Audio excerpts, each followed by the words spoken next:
Bueno, ¿cómo estamos? En esta clase vamos a avanzar un poco más sobre algunas de las glándulas, algunos de los ejes hormonales, la regulación y del eje hipotálamo, hipófisis, tiroides y del suprarrenal. Vamos a ver algunas de las patologías más comunes que podemos estudiar en el laboratorio.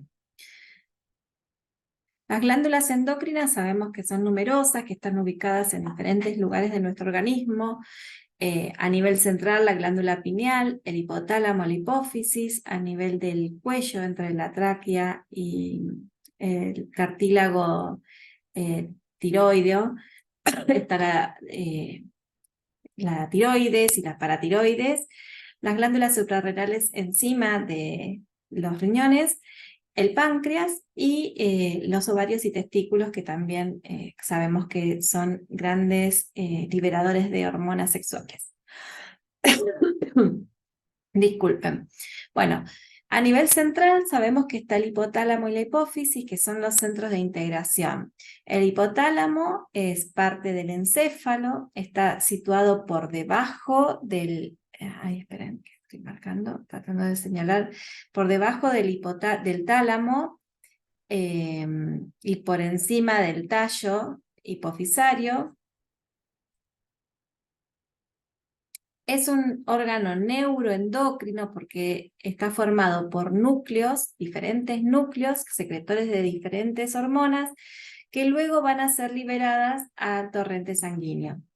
El hipotálamo está relacionado íntimamente con la neurohipófisis, y lo vemos acá, tenemos el hipotálamo y la hipófisis por este lugar, cuyos núcleos neuronales son responsables de la síntesis de las hormonas, que en el caso de la neurohipófisis, es decir, de la hipófisis posterior, llegan a través de los axones nerviosos al torrente sanguíneo directamente, que se liberan desde la neurohipófisis, mientras que a la adenohipófisis los núcleos secretores de las diferentes hormonas se liberan a un plexo de capilares primario para luego desparramarse por un plexo capilar secundario del sistema hipotálamo-hipófisis portal. En esta figura vemos el encéfalo, la zona del diencéfalo, que es el que está entre el encéfalo y el tronco encefálico, donde se encuentra tanto el hipotálamo como la hipófisis. La hipófisis está ubicada en este hueso, que es el efenoides, en una región que se llama silla turca. La hipófisis dijimos que la podemos dividir tanto en anterior como posterior, y en ambos casos sabemos que están derivadas de distintos tejidos embrionarios. En el caso del lóbulo anterior es un tejido glandular, mientras que el tejido del lóbulo posterior es un tejido neural. De hecho, ya sabemos cómo es que llegan las neuronas o las hormonas secretadas en ambos casos en forma diferencial en los dos lóbulos. El hipotálamo tiene la función de conectar todas las señales nerviosas con el sistema endocrino. Es decir, en el hipotálamo se reciben diversas señales nerviosas asociadas con el estrés, asociadas con el funcionamiento del organismo, asociadas con una imagen visual, asociadas con la temperatura, etcétera, que hacen que se genere una respuesta a eso, liberando algunas de las hormonas hipotalámicas que finalmente van a afectar e inducir la síntesis de otras hormonas, síntesis o inhibición de otras hormonas de todo el sistema endocrino. Este gráfico ya es conocido, donde sabemos que un estímulo, como decíamos recién, que puede ser interno o externo, afecta a nivel central la liberación de neurotransmisores que van a estimular o a inhibir al hipotálamo para liberar ciertas hormonas. Las hormonas hipotalámicas pueden ser inhibidoras o estimuladoras. En rojo vemos las que son inhibidoras y en azul las estimuladoras. Entre ellas sabemos que está la GHRH, la hormona estimuladora de la hormona de crecimiento, la TRH, hormona liberadora de las tirotropinas, la CRH, que es la hormona liberadora de las corticotropinas, el PRF, que es un factor liberador de la prolactina, y GnRH son las hormonas liberadoras de las gonadotropinas. A su vez, hay un inhibidor de la hormona de crecimiento, un factor inhibidor de la prolactina y un factor inhibidor de las gonadotropinas. Algunos de estos ejes nosotros ya los hemos visto, pero los vamos a mencionar y los vamos a recalcar un poco más para poder fijar estos conceptos. Sabemos que algunas de estas hormonas funcionan a través de lo que se llaman los ejes hormonales, donde hay una interacción entre el hipotálamo con la hipófisis y con una glándula que está en algún otro lugar del organismo. Si hablamos de los factores hipotalámicos, mencionamos hoy la GHRH, que es una hormona liberadora de la hormona de crecimiento, cuya función es estimular la secreción de la hormona de crecimiento. ¿Cuándo se va a liberar esta hormona? Bueno, cuando tenemos baja concentración de glucosa en sangre o ácidos grasos bajos, o alta cantidad de aminoácidos, o ante el ejercicio físico, estrógenos elevados, ante un estímulo de estrés o ansiedad o de frío, traumatismo y sueños. Por eso sabemos que la hormona de crecimiento responde a este estímulo. La hormona de crecimiento tiene un pico durante las horas del sueño y responde al estrés o a los traumatismos como un mediador de reparación de tejidos. No solamente se libera hormona de crecimiento durante el crecimiento del hombre, en la niñez, sino también durante toda la vida, aunque en menores cantidades, para mantener esa reparación de los tejidos. Los factores dentro de lo que es la hormona liberadora de tirotropina es un factor que promueve el estímulo de la glándula hipofisaria para que libere la TSH. Y además la prolactina. Tiene una doble función, la TRH, tanto la prolactina como la TSH. Si hablamos de la TSH, sabemos que es una hormona estimuladora de la glándula tiroides, que es importante en la regulación del metabolismo. Esta TRH está regulada por los niveles de T3 y T4, que son las hormonas tiroides. Sabemos que cuando aumentan los niveles de la glándula tiroides de T3 y T4, estas van a hacer una retroinhibición sobre la hipófisis y el hipotálamo. Luego la CRH, o la hormona liberadora de la hormona corticotropa, es una hormona que va a estimular a la corteza suprarrenal, a la hipófisis, para que libere la ACTH, o hormona adrenocorticotropa, que a su vez va a estimular a la corteza suprarrenal para que libere los corticosteroides. Los estímulos que responden para liberar CRH tenemos estrés físico, psicológico, dolor, cansancio, ansiedad, miedo y cambios de temperatura.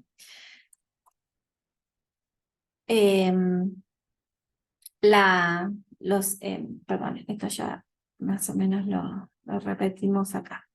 Acá tenemos un esquema donde mostramos cuáles son algunos de los factores que estimulan la liberación de esta hormona. Es una hormona que responde mucho al estrés, tanto físico como mental. Por eso es que mostramos acá el agotamiento físico, psicológico, o el dolor también puede ser causantes de la liberación de esta hormona. Luego el factor inhibidor de la prolactina es el que normalmente se libera. Uno de ellos puede ser la dopamina. Generalmente está inhibida la secreción de prolactina y se va a desinhibir cuando hay algún estímulo, como por ejemplo la succión del pezón en la madre parturienta.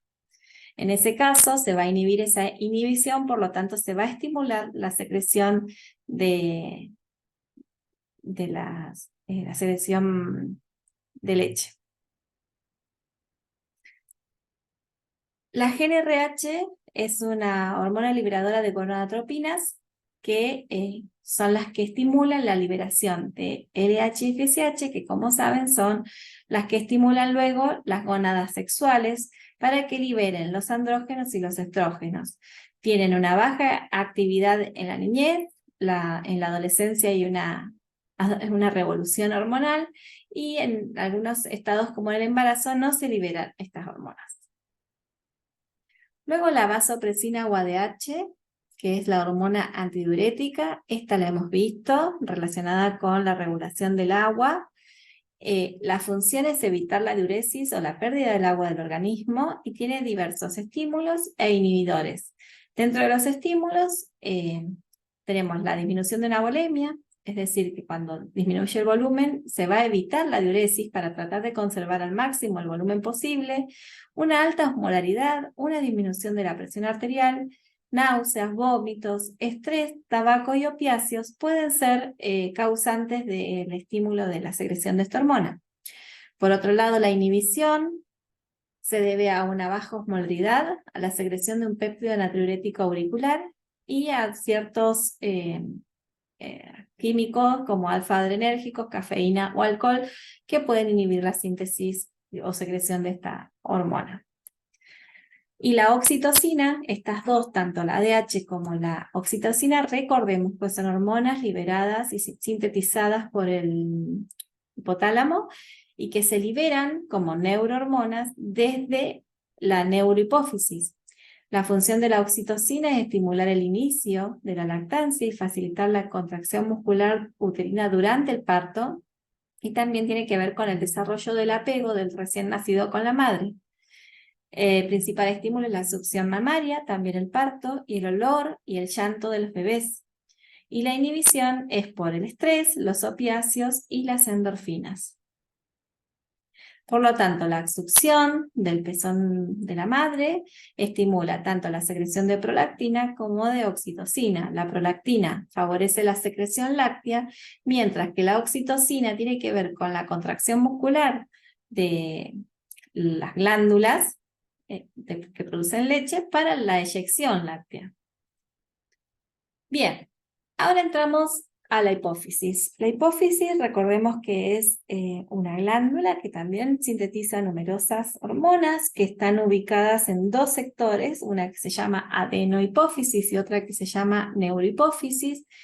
Recordemos que en la adenohipófisis las glándulas del hipotálamo liberan las neurohormonas a la circulación, primero en plexo capilar primario para luego ir al plexo capilar secundario del sistema porta hipotálamo hipofisario, y que finalmente a través de este torrente sanguíneo estimulan a la hipófisis para liberar las diversas hormonas como la GH, la CTH, TSH, etc. Mientras que, como también sabemos, de dos núcleos a nivel del hipotálamo, que se llama núcleo supraóptico o núcleo paraventricular, se sintetizan tanto la oxitocina como la ADH, que finalmente se van a liberar directamente a nivel de la neurohipófisis para desde allí liberarse al torrente sanguíneo. Hay un grupo de hormonas liberadas por la adenohipófisis que se llaman hormonas tróficas porque tienen determinadas características que tienen que ver con que, además de estimular la síntesis de una hormona en otro órgano, actúan también manteniéndolas metabólicamente activas y estimulando su secreción. Solo responden a un factor hipotalámico y funcionan a través de la retroalimentación negativa. Este grupo de hormonas, como la GRH, la TRH, las RH, liberadas por el hipotálamo, van a actuar mediante estos factores liberadores sobre la hipófisis para que liberen las hormonas trópicas, que son la LH, la FSH, TSH y ACTH, que finalmente van a actuar sobre las glándulas, que son las que en última instancia liberan las hormonas necesarias para hacer sus diversas funciones sobre los órganos efectores, y que cuando estas últimas hormonas están en determinados niveles, van a ejercer su retroalimentación negativa sobre la hipófisis, sobre el hipotálamo. Estos son los ejes hormonales. Así es como funcionan cierto grupo de hormonas que se llaman tróficas, como ya bien dijimos, las TSH, la ACTH y las hormonas gonadales como la LH y FSH. Bien, acá tenemos nuevamente un poco lo mismo que estábamos mencionando. Desde el hipotálamo se liberan los factores, desde la hipófisis se liberan las hormonas trópicas y estas hormonas trópicas van a ir a estimular a las glándulas blanco que finalmente liberan las hormonas como hormonas tiroideas, el cortisol y los estrógenos o los andrógenos en las gónadas. Bien. Acá observamos un gráfico de cómo es la secreción de estas, de la adenohipófisis y de la neurohipófisis, tanto de la oxitocina como la DH y del resto de las hormonas tróficas. Tengamos en cuenta que la mayor secreción de hormonas de la adenohipófisis es debido a las células que producen la somatotropina, que es la hormona de crecimiento, y después le sigue la ACTH, que es la hormona estimuladora de las corticotropinas. Y en menor medida, el resto.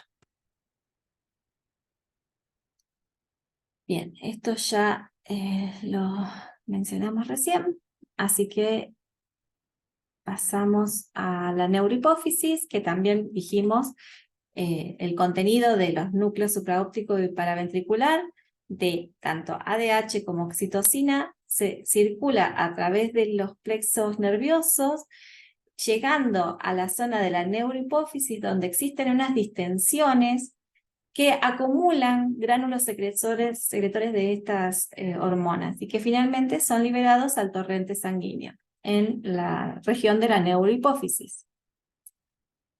Bueno, finalizado acá la parte de la regulación o el control central de las hormonas desde el hipotálamo y la hipófisis, vamos a pasar ahora a la glándula tiroides. La glándula tiroides es una glándula que tiene una forma de mariposa, podríamos decir que están conectadas por un istmo, es decir, una región central que une las dos porciones de esto, o los dos lóbulos de esta glándula, y que se caracteriza por tener dos tipos de células. Las células foliculares, que ven acá en verde, que rodean a un coloide, son las encargadas de sintetizar las hormonas tiroideas, mientras que las células parafoliculares son las encargadas de secretar la calcitonina, que tiene una función hipocalcemiante. Las células foliculares rodean una región que es el coloide, donde finalmente van a sintetizarse y terminar de formarse las hormonas tiroideas, que luego se van a distribuir en la circulación a través de los capilares que rodean a estas glándulas. La síntesis de T3 y de T4 es un mecanismo bastante complejo donde en primera instancia las células tiroideas necesitan de yoduro que nosotros ingresamos a través de la dieta, de la nutrición, van a absorber, van a tomar ese yodo que va a ingresar a las células tiroideas y después se van a transportar al coloide. En el coloide hay una proteína que se llama tirolobulina, que tiene restos de un aminoácido que se llama tirosina. Eso se va a unir al yodo que ingresa y es una forma de almacenar ese yodo. Puede haber unión de una tirosina a un yodo, a UVA2, y finalmente la unión de eso que se llama T1 y T2 van a darnos la combinación de T1 más T2, lo que se llama triyodotironina, y la combinación de T2 más T2, lo que se llama tiroxina. Estas dos son las hormonas tiroideas.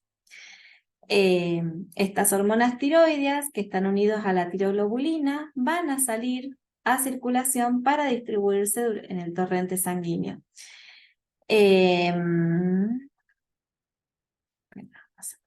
muy importante. Fíjense, ¿dónde es que ocurre esa unión al yodo? En primera instancia, saber que las hormonas tiroides tienen una alta cantidad de yodo y que es muy importante el aporte del yodo para la formación de las mismas. Necesitan sí o sí tenerlo para poder formar estas hormonas. Y que una vez formada la T3 y la T4 van a salir a través de las células tiroideas, de las células foliculares, hacia el torrente sanguíneo. La regulación es a través de un eje hormonal, como ya sabemos, T3, TRH hipotalámico, que estimula la síntesis de la TSH a nivel hipofisario, y que finalmente estimula la producción de T3 y T4. Recordemos que la principal hormona sintetizada por las glándulas tiroides es la T4 y en menor medida la T3, pero que a nivel de los tejidos periféricos hay una conversión de T4 a T3. La vida media de la T4 es de 7 días, mientras que la de T3 es de 24 horas. El efecto de la TSH sobre las glándulas tiroides es múltiple. En primer lugar, activa la posibilidad de pasar el yodo hacia adentro del coloide. A su vez, también estimula la yodación de la tirosina. Por otro lado, la proteólisis de la tiroglobulina para liberar la T3 y T4. También estimula el tamaño de las células tiroideas y aumenta el número de células tiroideas. Todo eso para favorecer mayor síntesis de T3 y T4.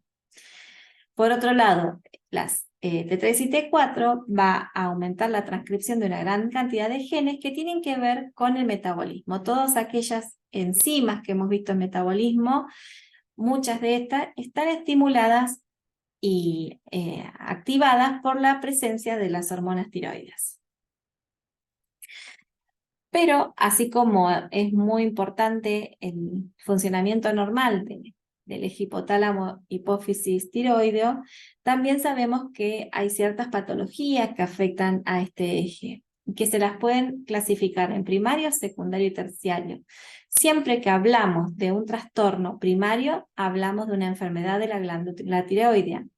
Mientras que secundario estamos hablando de un trastorno a nivel de la hipófisis y terciario a nivel central del hipotálamo.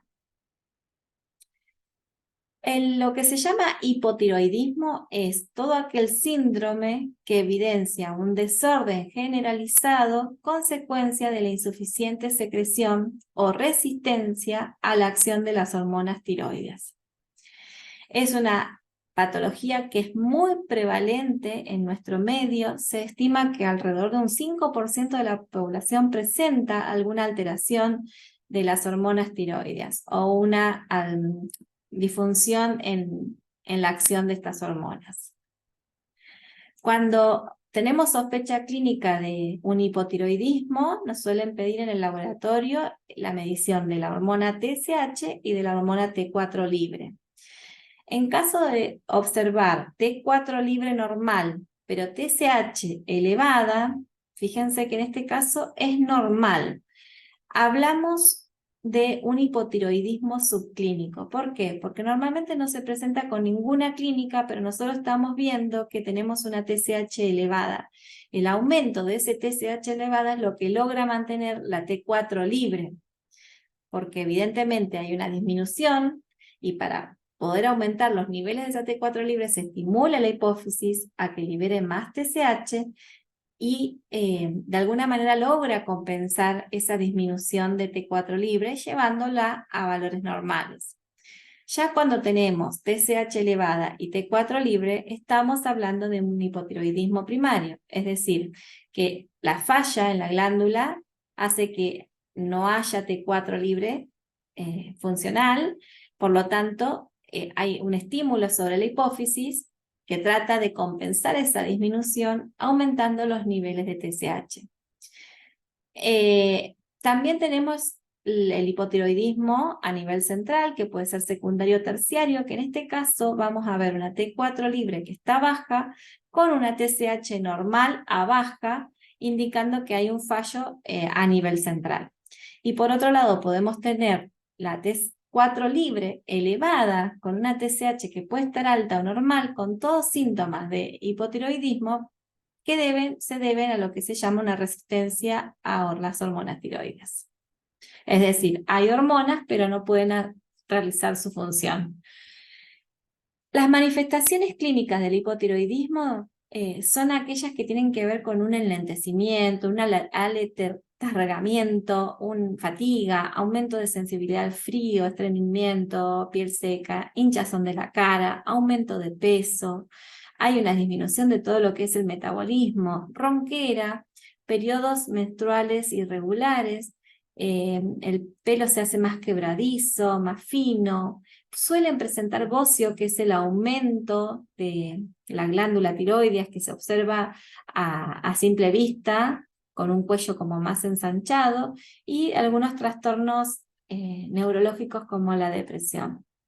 Todos estos síntomas y signos se deben en sí a una reducción generalizada de todos los procesos oxidativos y de termogénesis. Recordemos que el metabolismo, mediante la producción de energía, no solamente produce energía química, sino energía térmica. Hay un enlentecimiento de todos esos procesos metabólicos, afectando sobre todo a que están relacionados con el catabolismo. Y además también una respuesta modificada a los receptores beta-adrenérgicos.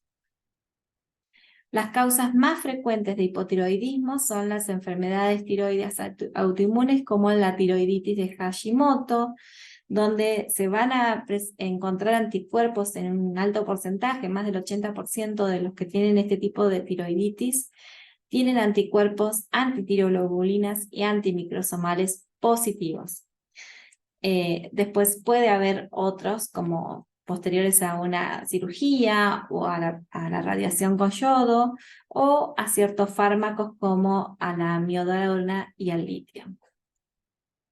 Bien, luego el hipertiroidismo es el conjunto de manifestaciones clínicas y bioquímicas que están relacionadas con un aumento de exposición y respuesta de los tejidos a niveles excesivos de las hormonas tiroides.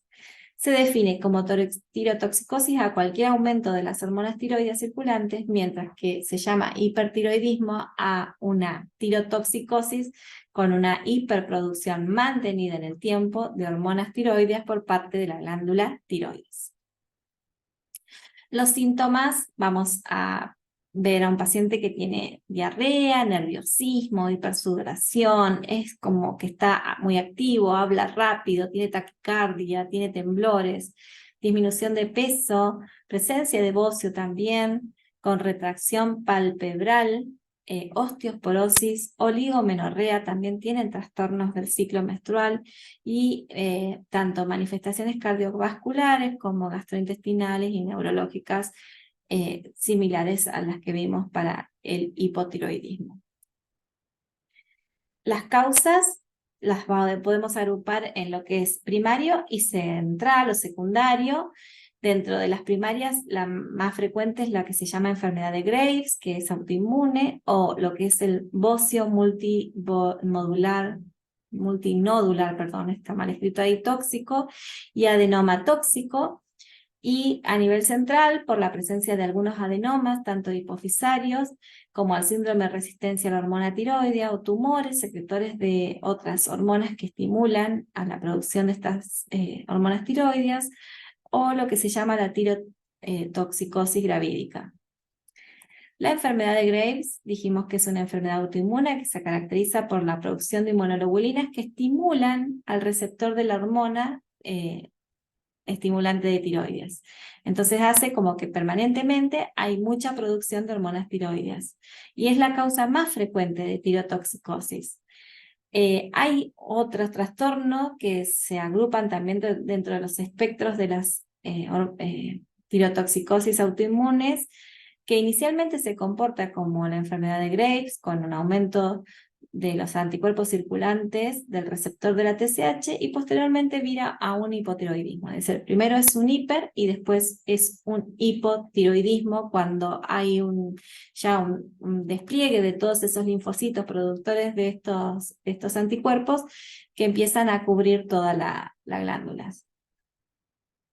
Bien, haciendo un repaso de cómo nos encontramos las hormonas en las distintas patologías, sabemos que en el hipotiroidismo subclínico tenemos normal las hormonas tiroideas, pero alterada la TSH, aumentada. En el hipotiroidismo primario están las hormonas tiroideas bajas, pero con TSH aumentada, mientras que secundario tenemos TSH baja y las hormonas tiroideas bajas. Esto, lo que yo no puedo saber con estos datos, es si es a nivel hipotalámico o hipofisario. Luego, el hipertiroidismo subclínico, tenemos unas hormonas tiroideas normales, pero con una TSH baja. Cuando es primario, tenemos aumentadas las hormonas tiroideas y está inhibida la TSH porque este aumento hace que se inhiba la hipófisis para no secretar tanta cantidad de estas hormonas. Si es primario, debido a un aumento de T3, lo que vamos a ver es que la T4 va a estar baja porque sí responde a una disminución de la TSH, pero la T3 va a estar aumentada y esta T3 es la que está inhibiendo a la hipófisis. Cuando es secundaria, todas están aumentadas y cuando hay una resistencia hipofisaria a las hormonas tiroides, también nos vamos a encontrar con todas las hormonas aumentadas tratando de dar respuesta cuando no la hay. Bien. Pasamos ahora al último eje hormonal que vamos a ver, que es la corteza adrenal, o sea, hipotálamo, hipófisis, adrenal.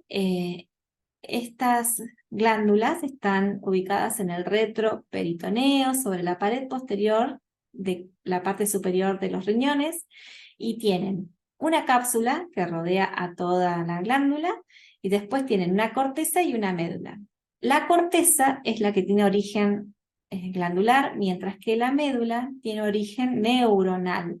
Ahí se secretan las catecolaminas, que son neurotransmisores, por lo tanto están sintetizadas por neuronas. En la médula hay neuronas, en la corteza hay glándulas endocrinas. Y la corteza se divide en tres zonas: una glomerular hacia afuera, fasciculada al medio y reticular hacia adentro. La corteza, dividida en estas tres zonas, secreta diferentes hormonas. La zona más externa, que es la glomerulosa, secretan lo que se llaman los mineralocorticoides, como la aldosterona, que tiene la función de regular los minerales.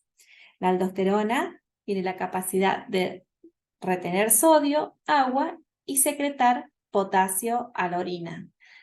Y es importante para mantener el volumen sanguíneo y regular la presión arterial. La zona fasciculada libera los glucocorticoides, como el cortisol, que tiene mucho que ver con el metabolismo de la glucosa y del mantenimiento de los músculos. También tiene que ver con la respuesta inflamatoria y del sistema inmune, y es lo que se llaman glucocorticoides.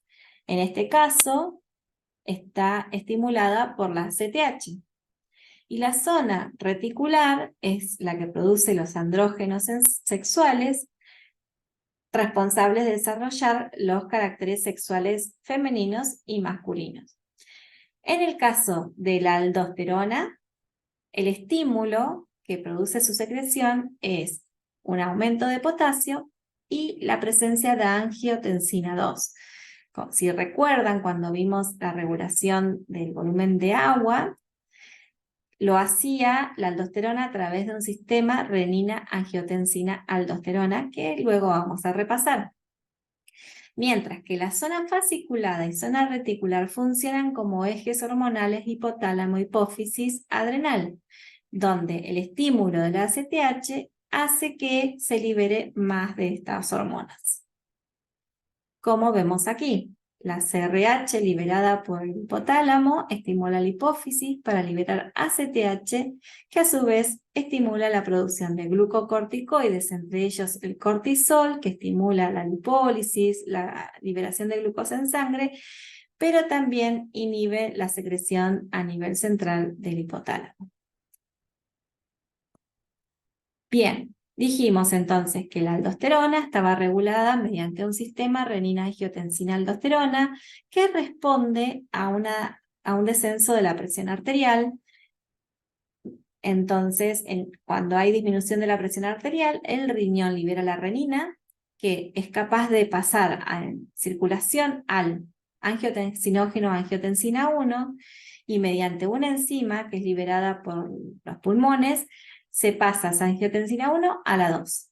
Una vez que está esta 2, estimula a las suprarrenales para que libere aldosterona. La aldosterona hace su efecto sobre los túbulos renales para retener sodio y retener agua, y eso hace que aumente la presión arterial. Además de retener sodio y agua, recordemos que aumenta la secreción de potasio. Bien. Luego, los ejes controlados a través del hipotálamo, hipófisis y la adrenal incluyen la producción del cortisol y también de los andrógenos sexuales, donde un aumento de la producción de ACTH estimula la producción de cortisol especialmente.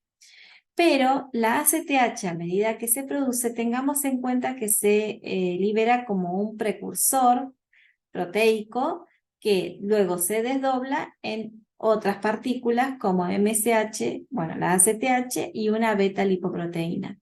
Esto es importante porque MSH es una hormona estimulante de melanocitos, que cuando hay un aumento en la producción de ACTH, vamos también a ver aumentado el MSH, y este es el causante de la producción de una coloración intensa en los pacientes que tienen una hiperproducción de ACTH. Recordemos la esteroidogénesis, que es la formación de estas hormonas, tanto la aldosterona como el cortisol, como los derivados androgénicos a nivel de la zona reticulada. Tienen un eje común, tienen un precursor común que es el colesterol, que viene trasladado a través de las proteínas de baja densidad, las LDL, llegan a este sitio, a estas glándulas adrenales, entregan el colesterol, y a partir de ahí, mediante reacciones enzimáticas, tanto en la zona glomerular como fasciculada y reticulada, tienen enzimas que van a ir transformando en la hormona correspondiente. En este caso, la producción de aldosterona, dijimos que tenían un estímulo a través de la angiotensina 2 y la hiperpotasemia, mientras que en estas dos regiones el estímulo es a través de la ACTH. ¿Cómo funcionan estas hormonas? Que sabemos que son derivados del colesterol, por lo tanto son hidrofóbicas. Bueno, funcionan atravesando las membranas, interactuando con un receptor citoplasmático. Una vez que se unen al receptor, se liberan unas chaperonas que se llaman, que son las proteínas que estabilizan a estos receptores, y finalmente entran al núcleo para incentivar o estimular la síntesis de ciertas proteínas, que finalmente son las que luego van a dar las acciones correspondientes a esas hormonas. ¿Qué funciones tienen los glucocorticoides? Bueno, los glucocorticoides funcionan en diversos tejidos, tanto en el tejido sanguíneo, conjuntivo, en el metabolismo, en los huesos, en la función cardiovascular, en el riñón y en el sistema nervioso, mediante distintos mecanismos. Puede ser mediante la movilización de ciertos compuestos, de la glucosa, de los ácidos grasos, del glicerol, del calcio, etcétera, para poder sostener el funcionamiento de estos órganos. Bien, lo mismo que hablamos para el eje hipotálamo-hipófisis tiroideo. En el caso de las suprarrenales también tenemos alteraciones tanto por hiperfunción como por hipofunción. La hiperfunción es el caso del hipercortisolismo, que se denomina todas estas alteraciones como síndrome de Cushing, el hiperaldosteronismo primario y los síndromes adrenogenitales. Dentro de estos, lo más común es el síndrome de Cushing, mientras que dentro de la hipofunción es menos común aún que las anteriores, pero dentro de ellas la más común es la enfermedad de Addison, la insuficiencia suprarrenal secundaria, el hipoaldosteronismo y algunas neoplasias córtico-suprarrenales. Se llama síndrome de Cushing a cualquier manifestación de hipercortisolismo independientemente de su causa. Puede deberse por una afección de la suprarrenal, por ejemplo, por la presencia de un tumor suprarrenal benigno o maligno que sea secretor de cortisol, o puede deberse a la producción de ACTH, tanto de la hipófisis como algún tumor, por ejemplo, que no sea hipofisario, pero que secrete ACTH y que estimule su secreción, o a la presencia de un síndrome de Cushing iatrogénico por el estímulo de algo exógeno que genera más producción de cortisol. Las manifestaciones clínicas se deben a los efectos del cortisol que está aumentado, por ejemplo, por depósito de grasa que lo hacen en determinadas localizaciones que hace que tengan ciertas características estos pacientes, como la presencia de cara de luna llena, una cara redondeada, con el cuello corto y con protrusión abdominal. La presencia de estrías en la piel, que están claramente marcadas acá en el abdomen y en distintas regiones. También está afectado el metabolismo del calcio, por lo tanto se pueden observar fracturas tanto a nivel vertebral como de otros huesos, dorsalgia y fracturas costales. Además, como también afecta el metabolismo del músculo con debilidad muscular, se puede ver que tienen las piernas como adelgazadas y la piel en forma de pergamino. El cuadro clínico, pensemos que los glucocorticoides también pueden tener función mineralocorticoides como la aldosterona. Entonces lo que vamos a ver es una hipopotasemia porque hay un aumento de la secreción, con hipertensión porque hay retención de sodio y de agua. También, debido a los efectos del cortisol, puede estar una alteración en la respuesta inflamatoria del sistema inmune, puede haber alteraciones emocionales, hirsutismo porque también puede estar asociado a la síntesis de más andrógenos. Recordemos que están asociadas las vías metabólicas de formación del cortisol con el aldosterona y con los andrógenos sexuales. Por lo tanto, podemos ver a mujeres con hirsutismo, es decir, que tienen como vellosidades como barba en la cara o acné e irregularidad en la menstruación en el ciclo femenino. Para estudiar en el laboratorio lo que se necesita es una muestra de suero y de orina para estudiar la producción de cortisol. También se puede probar mediante la supresión con 1 miligramo de dexametasona y ver la respuesta a esa carga de cortisol, porque en realidad es un corticoide, cómo responde nuestro organismo a esa carga de corticoides. Y podríamos también ver el origen de si es primario o secundario, mediante la estimulación con CRH, y también se puede usar estudios por imágenes para ver si hay presencia de algún tumor. Por otro lado, también puede haber alteraciones por hipofunción, lo que se llama la insuficiencia suprarrenal, que se puede dividir en primaria o secundaria. La primaria es lo que habitualmente se llama la enfermedad de Addison, donde hay una destrucción de la glándula y no puede secretar cortisol. Y secundaria es por un déficit, una falla a nivel del sistema hipotálamo hipofisario. Las causas más comunes pueden deberse a infección, sobre todo por HIV, por citomegalovirus, por TBC o micóticas, o enfermedades de depósito de ciertas sustancias en los tejidos que se llaman enfermedad amiloide, o por presencia de algún tumor o traumatismo, cirugía en alguna de las regiones, tanto a nivel primario como secundario, o puede ser congénita. Las manifestaciones clínicas incluyen debilidad, fatiga, anorexia, pérdida de peso, náusea, vómitos, diarrea, depresión, confusión, mareos, anemia, linfocitosis y eosinofilia como rasgos generales, pero también vamos a ver hipotensión, hiponatremia, hipercalemia o hiperpotasemia, que es lo mismo, acidosis, hiperpigmentación. Esto recuerden que es por la mayor producción de ACTH que se ve acompañada por la producción también de una hormona estimuladora de los melanocitos. Y todas las alteraciones relacionadas con la producción de los andrógenos sexuales, cefaleas y también algunas alteraciones visuales y diabetes insípida. Muy bien.